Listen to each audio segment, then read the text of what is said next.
તાલુકામાં મોટી મોણપરી ગામે આજે જિલ્લા પંચાયતની સીટ પરથી ઉમેદવારી કરતા ડોક્ટર ભરત ઝાલાવાડિયાના સમર્થનમાં ભવ્ય સભાનું આયોજન કરવામાં આવ્યું હતું। આ સભામાં વિસ્તારના પૂર્વ ધારાસભ્યો, જિલ્લા પંચાયતના સભ્યો, તાલુકા પંચાયતના પ્રતિનિધિઓ, સ્થાનિક આગેવાનો તેમજ મોટી સંખ્યામાં કાર્યકર્તાઓ અને મતદારો ઉપસ્થિત રહ્યા હતા। સભામાં ઉત્સાહજનક માહોલ વચ્ચે નેતાઓએ ડોક્ટર ભરત ઝાલાવાડિયાના વિકાસના કાર્યની તેમની સેવાઓને ધ્યાનમાં રાખીને મતદાન કરવા અપીલ કરી હતી। ખાસ કરીને આ પ્રસંગે જૂનાગઢ જિલ્લાના મેયર ધર્મેશભાઈ પોકિયા હાજર રહ્યા હતા અને તેમણે પોતાના સંબોધનમાં તમામ મતદારોને જંગી બહુમતીથી જીતાડવા માટે અનુરોધ કર્યો હતો। સભા દરમિયાન કાર્યકર્તાઓમાં ભારે ઉત્સાહ જોવા મળ્યો હતો। ઈ થાય બહુ મારું કેમ બોલ્યા નહીં અઘરું છે આ ભાઈ બધું છે કે તમે ત્રણેય પાર્ટીના ઉમેદવાર તમારા કોણ છે, એના વિચારો કેવા છે, કયો ઉમેદવાર તમારા બહેનો, દીકરીઓને, માતાઓને, ગામડાના લોકોને આગળ લઈ।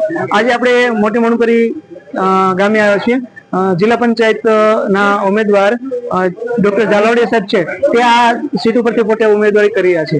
તો આજે અહીંયા એક તેના સમર્થનની અંદર એમના સમર્થકો ઉપસ્થિત છે, તો આપણે એમના સમર્થનમાં મળીએ કે આજનું ચિત્ર શું છે અને શું કહેવા માંગે છે।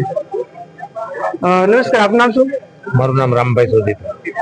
રામભાઈ, આ ઉમેદવાર અહીંથી આ સીટ ઉપરથી ચૂંટણી લડી રહ્યા છે, બરોબર છે? તો આ સીટ ઉપર એટલે કે વિસાવદર તાલુકાની અંદર ભારતીય જનતા પાર્ટીના વિકાસનો કાર્યો ગયા ટર્મમાં કેટલા અને ક્યાં ક્યાં અને કેવા હતા? ભારતીય જનતા પાર્ટીનો કાર્યકર્તા કે ઉમેદવાર કે સભ્ય વિકાસના કામો ગણવાના અનગણિત કામો ત્યાં છે અને હજી પણ જે નવા નવા કામો છે એ આવતા દિવસોમાં જેવી ખેડૂતોની માગણી છે, વિસ્તારના લોકોની જે માગણી છે એ કામો પૂરા કરવાના તમામ પ્રયત્ન કરવાના। સરસ। સાથે આપણી સાથે ઉપસ્થિત એમના સમર્થક છે, એમને આપણે મળીએ। નમસ્કાર, આપનું નામ? ઘનશ્યામભાઈ સાવલિયા। અચ્છા, ઘનશ્યામભાઈ, જે જિલ્લા પંચાયતની સીટ ઉપરથી ડોક્ટર સાહેબ જે ચૂંટણી લડી રહ્યા છે, તો એમને આ સીટ ઉપર પસંદગી કરવાનું કારણ શું? આ વિસ્તારમાં સ્વચ્છ પ્રતિભા ધરાવતા 6 જેટલા ઉમેદવારો, જેમાં અમારા હરિભાઈ રીબડિયા, તાલુકા પંચાયતના પૂર્વ પ્રમુખ ભાઈ શ્રી નીતિનભાઈ કપૂરિયા સહિતના અનેક આગેવાનો ચૂંટણીની અંદર પોતાની દાવેદારી રજૂ કરી હતી।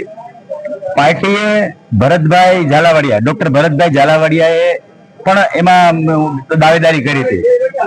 એમણે જયારે દાવેદારી કરી, ભરતભાઈ એ એક ખૂબ જ શિક્ષિત, જુનાગઢની અંદર ક્લિનિક ધરાવતા, સ્વચ્છ પ્રતિભા ધરાવતા, ખૂબ ઉચ્ચ કક્ષાના એમડી ડોક્ટર છે।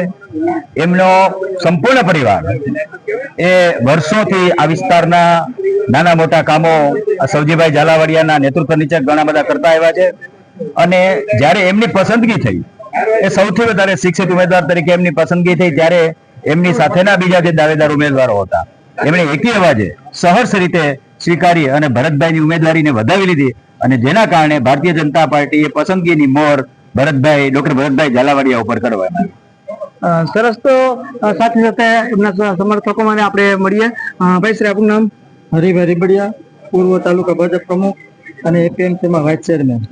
અચ્છા, હવે આ જે ઝાલાવાડિયા સાહેબ એમથી આ સીટ ઉપરથી ઉમેદવારી કરી રહ્યા છો, બરોબર છે? તો એમને તમે જે સમર્થન આપી રહ્યા છો, તો એમની કોઈ વિશેષતા ખરી?